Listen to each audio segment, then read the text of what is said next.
No parent wants a child coming home from school with an injury.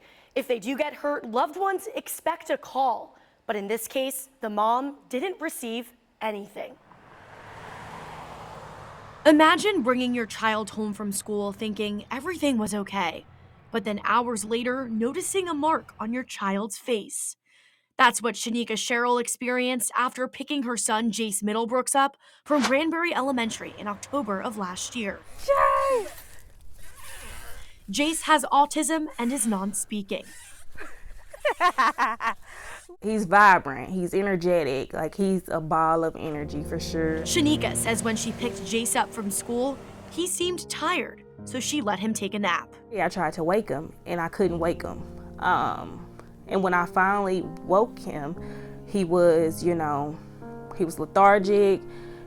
The pupils were dilated. I was, rubbing his head. I can feel lumps. She examined his head more closely and realized something was wrong, so she immediately took him to the doctor. I emailed the teacher and I was like, hey, did anything happen today? Did Jace fall? Did he hurt himself? She told me nothing happened. He could have nicked his head on a desk or something when he was having an episode. The doctor told Shanika Jace had a concussion. So what happened? You can imagine Shanika's fear. She emailed the principal asking for an investigation. The answer this time with a completely different tone.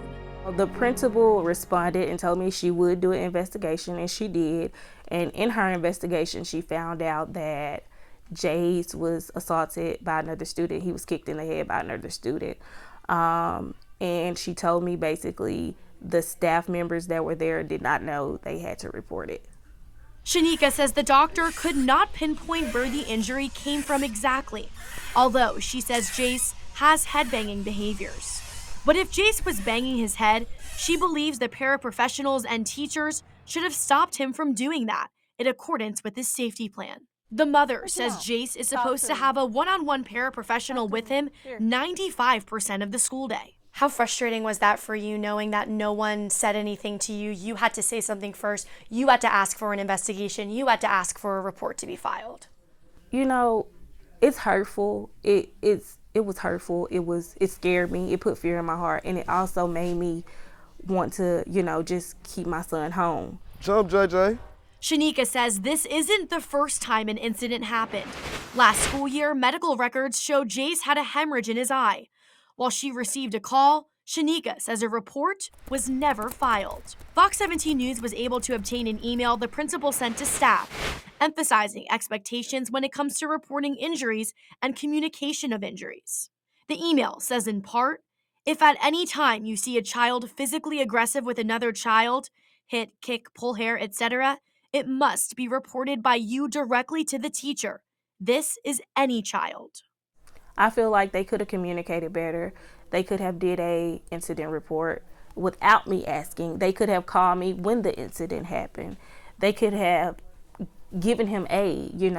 I trust them to do their job and to report these instances accurately, appropriately, and timely. We reached out to Metro Nashville schools and asked if there are checks and balances in place to make sure these communication issues are reported and documented in the future.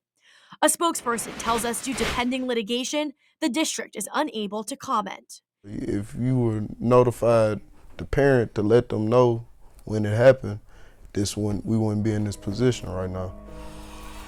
Jace is now at another school. Are you happy? Shanika tells me she had no other choice. Come on, Way. And would do anything to protect her son. This mother hopes by speaking out, schools can take a closer look at mechanisms they use for reporting and documenting incidents at school, especially for incidents that happen in special education classrooms where sometimes the students aren't able to speak for themselves. Reporting in the studio, I'm Amanda Chin, Fox 17 News, your Code Red station.